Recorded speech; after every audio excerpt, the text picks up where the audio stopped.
Hey guys, in this video, we're going to take a look at how you can turn on or turn off the weather widget on the lock screen on the Samsung Galaxy S22 series. First, tap on the home button to go back to the home screen. And from the home screen, swipe down at the top and tap on the settings icon. In settings, you want to go down and tap on the lock screen.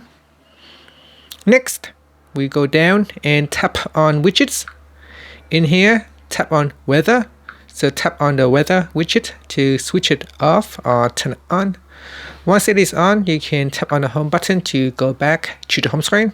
Now, if you lock your screen and turn on your lock screen, if you want to see the weather information, just tap on the clock, and then below that, you should be able to see the weather widget in here. And you can tap on that, and then after that you need to put in your login pin or biometrics information, and then from there you can view your weather information. And that's it. And that is how you can show or hide the weather widget on the lock screen. Thank you for watching this video. Please subscribe to my channel for more videos.